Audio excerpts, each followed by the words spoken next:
तो कल क्लास में मैं तो तुम्हारा करवा रहा था capacitance. What we are discussing is the effect of dielectric. Effect of dielectric. और मैंने ये बोला था कि कैपेसिटर का कैपेसिटेंस C है, अगर उसमें अपन ने डाइलेक्ट्रिक इंसर्ट कर दिया जिसका डाइलेक्ट्रिक कांस्टेंट अगर K है तो इसका जो नया C डैश होता है that is equal to K times C. तो मेरे को ये प्रूव करना था, तो मैंने प्रूव किया था. तो let me do this proof again. और इस बार मैं दो अप्रोच ले रहा हूँ और दोनों अप्रोच को अपन क्लियरली देख लेते हैं. ठीक है, ओके. पहला ये कैपेसिटर है जिसपे चार्ज Q है और इसका कैपेसिटेंस C है और इसके अक्रॉस पोटेंशियल डिफरेंस V है. Okay, now this is isolated capacitor. अब अपन ने क्या किया, इस आइसोलेटेड कैपेसिटर के अंदर अपन ने एक डाइलेक्ट्रिक इंट्रोड्यूस कर दिया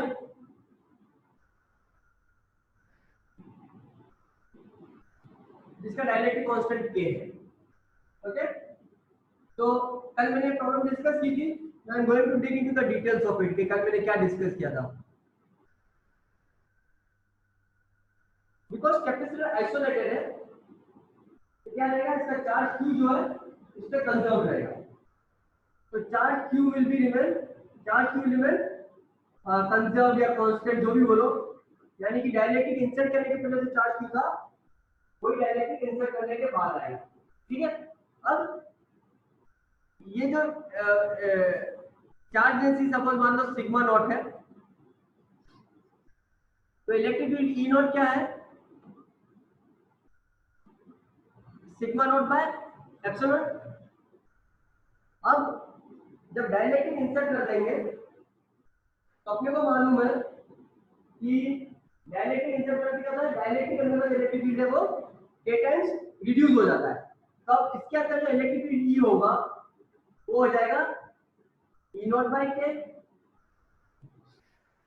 ओके, ये डिस्टेंस D था डाइलेक्ट्रिक में, ये डिस्टेंस अभी भी D है, ये डिस्टेंस अभी भी D है. तो डिस्टेंस D चेंज नहीं हुआ है, एक इलेक्ट्रिक फील्ड जो है वो डिक्रीज हो गया है. तो व्हाट विल हैपन है, potential difference in the plate वो डिक्रीज हो जाएगा. So we can say that V is equal to ED which is E naught into D by K which is to V naught by K. अगर initial potential V naught था तब यहाँ पे जो potential बचेगा वो V हो जाएगा and V is equal to V naught by K. तो कैपेसिटेंस C क्या होता है, C dash C is equal to Q by V naught. C dash is equal to Q by V which is Q by V naught by K which is K times Q by V naught which is K times C या K times C naught अगर मैं initial capacitance को C naught बोलता हूँ. Okay, ये वाला proof मैंने कल किया था. और रिमेंबर कल मैंने एक लाइन नहीं बोली थी, मैंने आज रिपीट की है. ओवन को थोड़ा सा डिटेल में जाके बोला कि कैपेसिटर क्योंकि आइसोलेटेड है इसीलिए चार्ज कंजर्व रहेगा और इलेक्ट्रिक फील्ड E डाइलेक्ट्रिक के अंदर जो होता है वो external negative field by K हो जाता है. तो डाइलेक्ट्रिक कैपेसिटर में इलेक्ट्रिक फील्ड E है, सॉरी E नॉट है. तो जब डाइलेक्ट्रिक के अंदर जो इलेक्ट्रिक फील्ड होगा वो E नॉट बाय K होगा. रिमेंबर एक्सटर्नल इलेक्ट्रिक फील्ड अभी भी E नॉट ही है. अगर मैं इस फिगर को थोड़ा सा एक्सपांड करूं, अगर इस फिगर को थोड़ा सा एक्सपांड करूं एंड ये जो एयर स्पेस जैसा है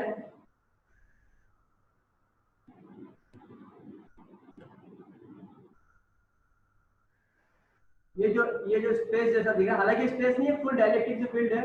अगर तुम यहाँ पे देखोगे इस स्पेस में तो क्योंकि यहाँ पे तो अभी भी क्या बोलते हैं, प्लेट पे तो अभी भी चार्ज डेंसिटी सिग्मा ही है, प्लेट पे तो अभी भी चार्ज डेंसिटी सिग्मा ही है, तो मैं बोल सकता हूँ कि जो इस ये जो एयर वाला स्पेस है, मामूली सा गैप जो है, उसमें इलेक्ट्रिक फील्ड अभी भी ई नॉट ही होगा, sigma by epsilon, right. But क्या हुआ है कि ये पॉजिटिव प्लेट है और ये नेगेटिव प्लेट है, यहाँ पे जो नेगेटिव चार्ज इंड्यूस हुआ है और यहाँ पे जो पॉजिटिव चार्ज इंड्यूस हुआ है, उसकी वजह से एक अपोजिट डायरेक्शन में इलेक्ट्रिक फील्ड क्रिएट हुआ, and for that reason electric field अंदर डिक्रीज हो गया। या अगर अपन यूं देखें, तो अगर अपन इसको एक प्लेट जैसे समझे इस पूरे को, तो सिग्मा तो अपनी प्लेट पे चार्ज डेंसिटी है और सिग्मा पी मान लो कि इंड्यूस चार्ज डेंसिटी है, तो अफेक्टिव चार्ज डेंसिटी अपने पास क्या है, sigma minus sigma P. Affective charge density अपने पास क्या है, sigma minus sigma P.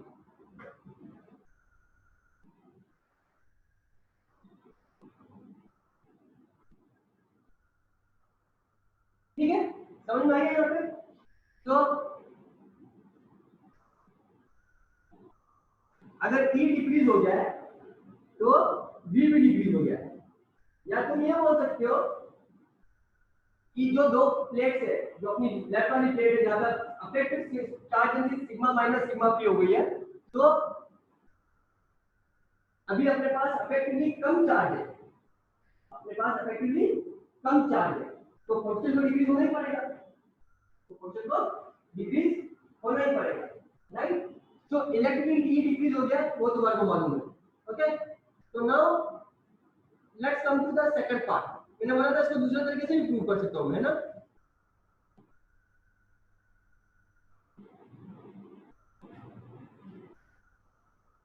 Okay, तो ये यहाँ पे तुम्हारे सामने है लेफ्ट हैंड साइड में। अब मैं क्या करता हूँ, ये कैपेसिटर है, इसको बैटरी से कनेक्ट कर दिया है,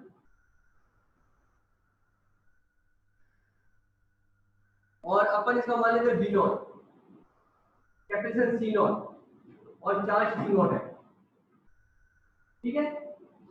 अब अपन क्या करते हैं, इसमें डायरेक्टली इंट्रोड्यूस कर देते हैं, अपन ने डायरेक्टली इंट्रोड्यूस कर दिया, और अभी भी अपन ने इसको बैटरी से कनेक्टेड रखा है, अभी भी अपन ने इसको बैटरी से कनेक्टेड रखा है। लास्ट टाइम अपन ने उसको बैटरी से डिस्कनेक्ट कर दिया था, ओके। तो जो लास्ट टाइम अपन उसको बैटरी से डिस्कनेक्ट कर दिया था, तो क्या था कि चार्ज जो था वो कंजर्व रहा था, चार्ज वाज कंजर्व। नाउ अपन ने इसको बैटरी से कनेक्टेड रखा है, तो तुम लोग बता सकते हो कि अब कैसा बिहेवियर होगा कैपेसिटर का। अभी कैपेसिटर बैटरी से कनेक्टेड है, तो अपन क्या चीज कंजर्व कर सकते हैं,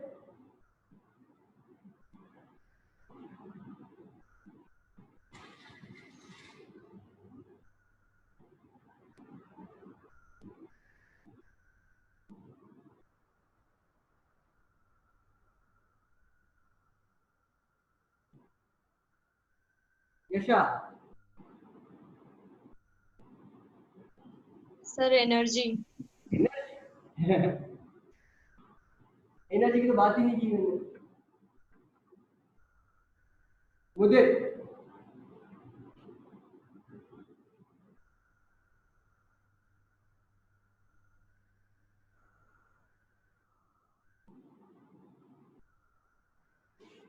करंट की कहाँ बात हो रही है, करंट की बात ही नहीं कर रहा हूँ Mustafa.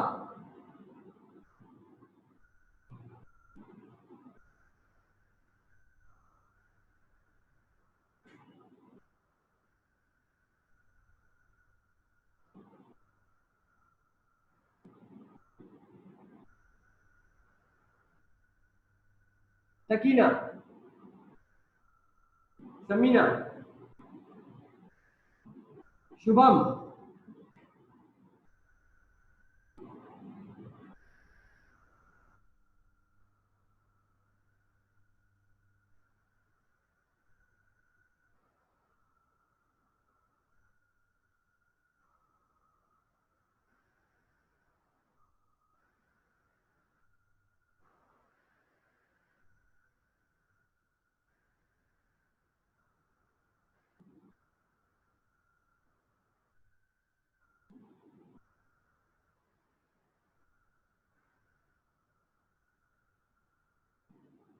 Okay, so actually we not अभी होगा वही रहेगा कैपेसिटर का क्रॉस,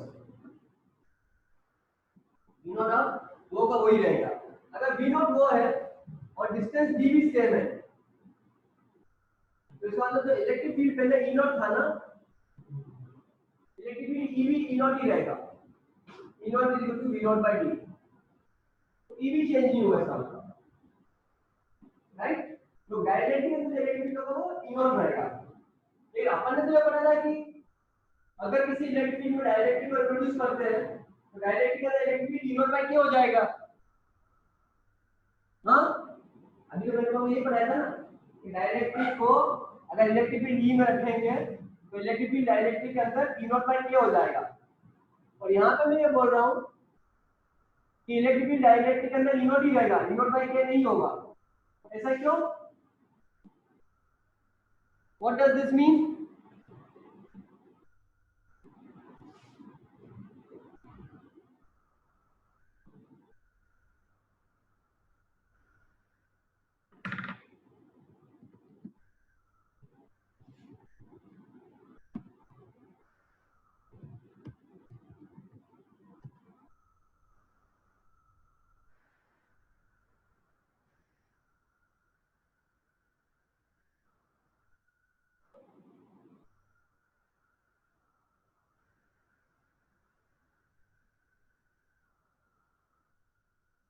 यशा,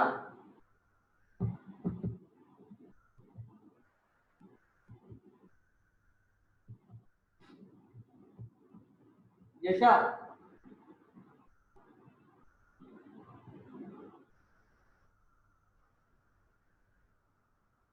हितेन,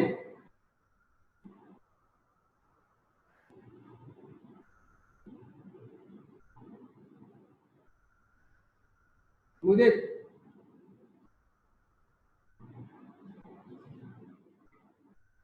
मिगदाद,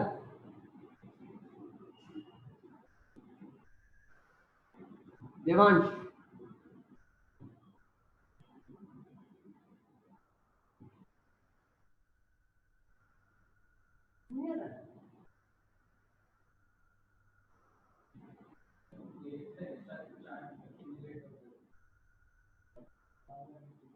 तो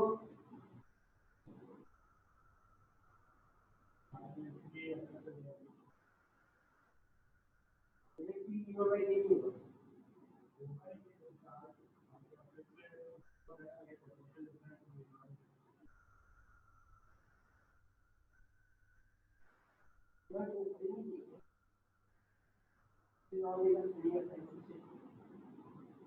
हाँ,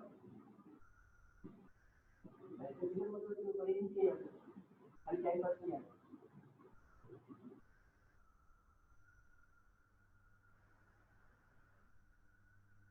हर चीज़ों में पढ़ाई करनी नहीं पड़ेगी, रोज बैठे पढ़ाई काम नहीं करो। चलता देन इतने इंपॉर्टेंट कॉन्सेप्ट तो याद नहीं है। Okay, so what is happening here is, क्योंकि वी नॉट है यहाँ पे वी नॉट है, अंदर इलेक्ट्रिक फील्ड ई नॉट ही रहा। अपने को मालूम है डायरेक्ट्रिक में इलेक्ट्रिक फील्ड बाहर के इलेक्ट्रिक फील्ड से ई नॉट बाय क्या होता है। इसका मतलब अगर मैं बोलूंगा तो यहाँ का इलेक्ट्रिक फील्ड एक्चुअली भी k टाइम्स ई नॉट हो चुका है। क्यों? क्योंकि अपने पोटेंशियल डिफरेंस को कांस्टेंट मेंटेन किया है। अगर पोटेंशियल डिफरेंस को कांस्टेंट मेंटेन किया है और ये जो मेरा डायरेक्ट्रिक है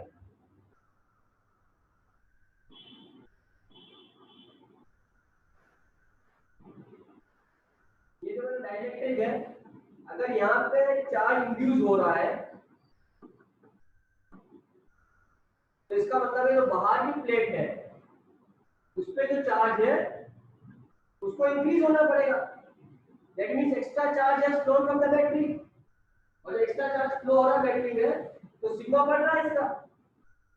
अगर सिग्मा बढ़ रहा है दैट मींस ई भी बढ़ेगा। तो अगर यहाँ पे ओरिजिनल चार्ज सिग्मा नॉट था इस प्लेट में तो अब इस प्लेट पे चार्ज जो है वो K टाइम्स सिग्मा नॉट हो जाएगा। Clear? So what will happen is now E naught inside the dielectric is not changing क्योंकि एक्सटर्नल इलेक्ट्रिक फील्ड जो है वो K टाइम्स E naught हो गया। तो डाइलेक्ट्रिक के अंदर इलेक्ट्रिक फील्ड अभी भी बाहर के इलेक्ट्रिक फील्ड से K टाइम्स कम है। डाइलेक्ट्रिक के अंदर का इलेक्ट्रिक फील्ड अभी भी बाहर के इलेक्ट्रिक फील्ड से K टाइम्स या 1/K बेसिकली है ना, where K is greater than 1।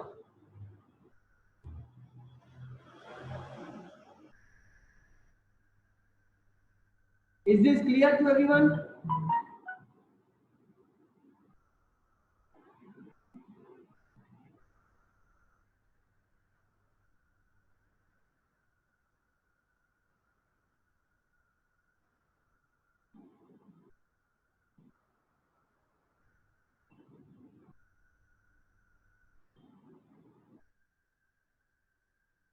किसी को क्लियर नहीं हो तो बोल दो, नहीं तो आगे चलता हूँ। Remember this is very important. यहाँ पे क्या हो रहा है basically, you have to understand कि चार्ज इंड्यूस हो रहा है प्लेट डाइलेक्ट्रिक पे और पोटेंशियल डिफरेंस को सेम मेंटेन करना है, तो इलेक्ट्रिक फील्ड को भी सेम मेंटेन करना पड़ेगा। इसका मतलब एक्स्ट्रा चार्ज को बैटरी से फ्लो होना पड़ेगा। तो एक्स्ट्रा चार्ज फ्लो हो गया, इलेक्ट्रिक फील्ड सेम रहा। So now what is happening? Now what is happening? It is storing more charge at the same potential. यहाँ पे V नॉट पोटेंशियल पे चार्ज Q नॉट स्टोर हो रहा था और अभी V नॉट पोटेंशियल पे ज्यादा चार्ज स्टोर हो रहा है। ओके, कितना ज्यादा है? K times. तो पहले अपने पास C क्या था? Q naught by V naught था, C नॉट एक्चुअली, और अभी C डैश क्या हो जाएगा? So is storing K times Q naught upon V naught, which is K times C naught. तो मैंने दोनों तरीके से तुम्हारे को बता दिया। चाहे तुम बैटरी से डिस्कनेक्ट करके डायरेक्ट को प्रोड्यूस करो या बैटरी को कनेक्टेड करके डायरेक्ट को प्रोड्यूस करो, कैपेसिटेंस K times C हो जाता है। The only difference is you have to see कि क्या चीज चेंज हो रही है और क्या चीज चेंज नहीं हो रही है। जब मैंने डिस्कनेक्ट कर दिया था तो क्यू चेंज नहीं हो रहा था, बाकी सबका नहीं मालूम, बाकी सबका चेंज अपन कैलकुलेट करेंगे, बट क्यू भी अपन श्योर है क्योंकि अपने पास कंजर्वेशन ऑफ चार्ज नाम का कांसेप्ट ऑलरेडी मौजूद है। आइसोलेटेड सिस्टम के लिए चार्ज कांस्टेंट रहता है। और जब मैंने बैटरी से कनेक्टेड रखा तो अपने को बाकी कुछ नहीं मालूम, लेकिन मालूम है बैटरी का परसेंट ऑफ V नॉट जो है वो कैपेसिटर का अक्रॉस ही हो रहा है। इसका मतलब V नॉट चेंज नहीं हो रहा है। And then we start applying our equation E is equal to minus G by TR, और जो भी तुम्हारे को Q C V के रिलेशनशिप मालूम है वो सब करोगे and you will come to this conclusion. Any doubt or any question in this part?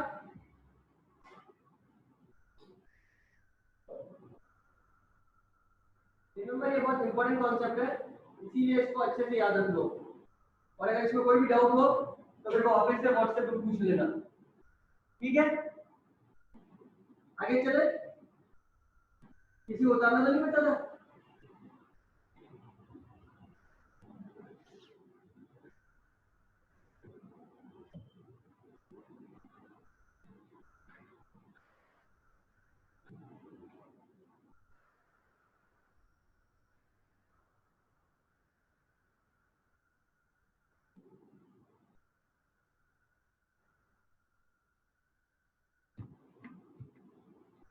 Okay, so now I can solve this question.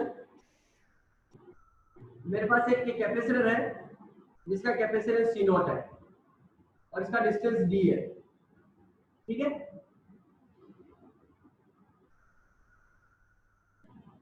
What we do is we introduce a dielectric of dielectric constant K, okay, but thickness T, पूरे क्या बोलते हैं, पूरी thickness अपन ने directly introduce नहीं किया है, खाली थिकनेस T में ही अपन ने डायरेक्टली इंट्रोड्यूस किया है। So now we have to find out what will be the capacitance of this capacitor.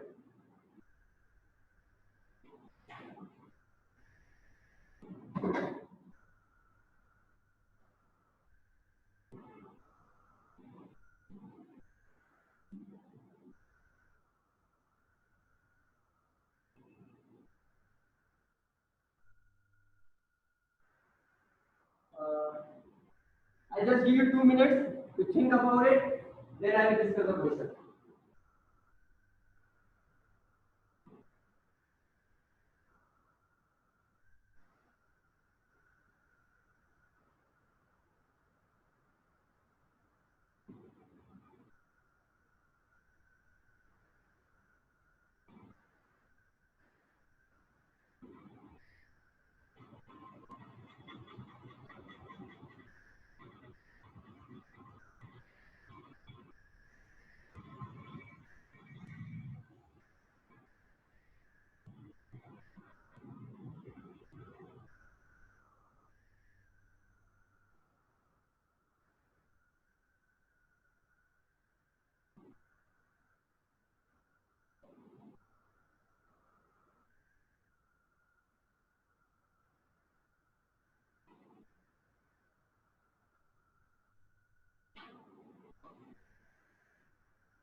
Okay, so capacitor battery से कनेक्टेड है या नहीं कनेक्टेड है, मेरे को जनरल नॉलेज नहीं है, बिकॉज वो कनेक्टेड या डिसकनेक्टेड है उससे फर्क नहीं पड़ेगा, सी की वैल्यू तो सेम ही आएगी, राइट। मेरे को तो मालूम है सी की डेफिनेशन क्या है, C is Q by V. Remember, अगर ये डेफिनेशन समझ में आ गई है ना, तो उसको एक्सप्रेस करना आना चाहिए, है ना, एक्सप्रेस करना आना चाहिए, एक्सप्रेस करना नहीं आता तुम लोगों को। तो लेट्स अज्यूम कि इस पे सरफेस चार्ज डेंसिटी सिग्मा है और इसकी इन दोनों प्लेट्स के बीच में पोटेंशियल डिफरेंस भी है, ठीक है। तो क्या हो जाएगा, इलेक्ट्रिक फील्ड ई जो है, या जो मैं कैपेसिटर के अंदर जो इलेक्ट्रिक फील्ड ई है इसकी बात करूं, तो ये ई क्या है, सिग्मा बाय एप्सिलॉन। अगर मैं डाइलेक्ट्रिक के अंदर चला जाऊं तो अंदर लीकेज क्या है, E by K which is sigma by K epsilon। मेरे को फर्क ही नहीं पड़ता ना कि पहले ये बैटरी से कनेक्टेड है या नहीं है, मेरे को मालूम नहीं है, मेरे को इतना मालूम है कि अगर कैपेसिटर जिस एरिया में डाइलेक्ट्रिक नहीं है वहां पे इलेक्ट्रिक ई है, तो डाइलेक्ट्रिक के अंदर E by क्या हो जाएगा, और E क्या होता है कैपेसिटर में, जो उसकी प्लेट पे सरफेस चार्ज है सिग्मा बाय एप्सिलॉन, जो पोर्शन में डाइलेक्ट्रिक नहीं है, जिस पोर्शन में डाइलेक्ट्रिक नहीं है। ओके, नाउ अगर मैं इधर से इधर जाता हूं तो जो v की डेफिनेशन थी वो क्या होता है, E into D, वो क्या होता है E into D। अपन एक काम करते हैं कि इस फिगर को वापस से रीड्रॉ करके मैं डायरेक्ट को यहाँ पे ला के रखता हूँ, फर्क नहीं पड़ता डायरेक्ट बीच में हो या पोर्शन क्या हो, उसमें फर्क नहीं पड़ेगा, है ना। तो ये थिकनेस T है और यहाँ पे एयर है, ओके। अब अगर तुम यहाँ से यहाँ जा रहे हो तो v क्या होता है, v into डिस्टेंस लेवल, तो यहाँ से यहाँ के बीच पोर्शन डिफरेंस ड्रॉप कितना होगा, E by K into T, right. और इधर से इधर पोर्शन ड्रॉप कितना होगा, E into V minus T,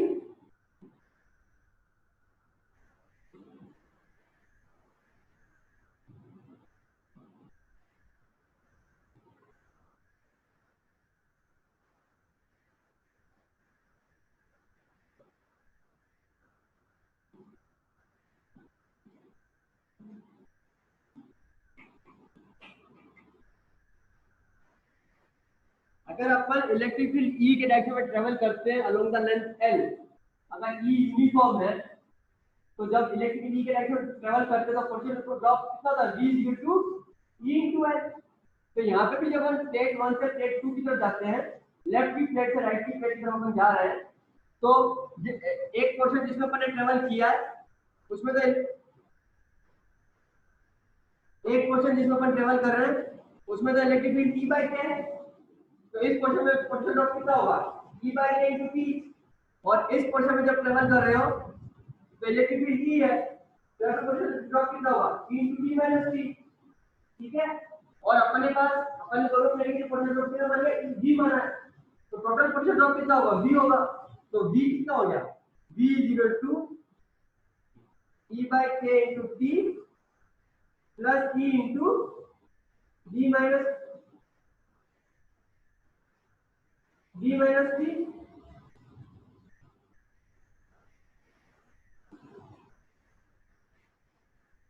और e की वैल्यू क्या है, e की वैल्यू है सिग्मा बाय एप्सिलॉन। तो मैं क्या करता हूँ, v equal to e common निकाल दिया, v minus t plus t by k, and e is what, e is sigma by epsilon,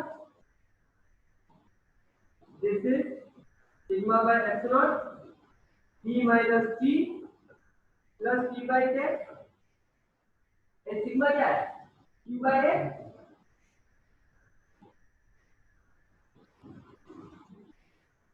तो v is equal to q by a epsilon v minus t plus t by k, and t क्या होता है, t is q by v, t is what, t is equal to q by v, which is a by epsilon divided by v minus t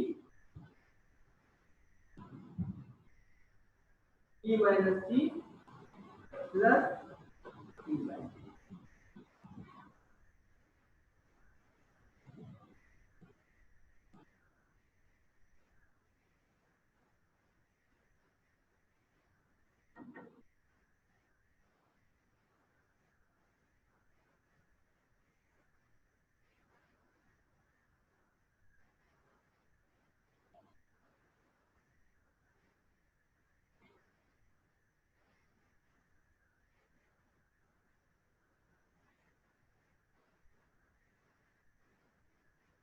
upon c को क्या लिखते हैं, एक general अपना c का फॉर्मूला क्या है, c is equal to epsilon a by d, अगर डाइलेक्ट्रिक नहीं है तो। और डाइलेक्ट्रिक है तो अपन क्या लिखते हैं, c is equal to k times epsilon a by d। Okay, तो मैं इसको दो डाइलेक्ट्रिक से ट्रीट कर सकता हूं, एक ये वाला, एक ये कैपेसिटर है जिसमें डाइलेक्ट्रिक इंसर्टेड है, और एक दूसरा ये वाला जिसमें एयर है, राइट। तो अगर मैं इसको बोलता हूं,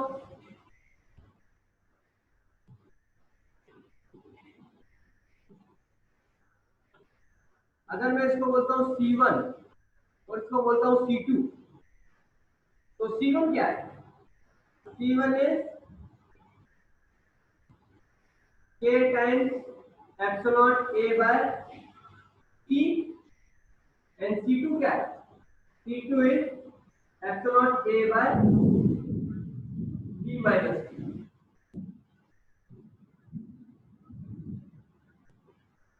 है ना। अगर मैं C1 C2 समझू दो डायरेक्ट्रिक, एक जिसमें डायरेक्ट्रिक है एक जिसमें डायरेक्ट्रिक नहीं है, तो C1 तो k times epsilon a by t, क्योंकि उसमें स्पेस t है, और दूसरा वाला जो स्पेस है b माइनस t। तो इसको मैं लिखता हूं 1/c is equal to b minus t upon epsilon a plus t by k a epsilon. Okay, तो this is equal to 1/c1 plus 1 upon C2. I'll discuss this tomorrow again. यही से मैं शुरू करूंगा. एक दूसरा डायरेक्टिव और introduce करूंगा मैं कल सवाल में, and then I discuss this again.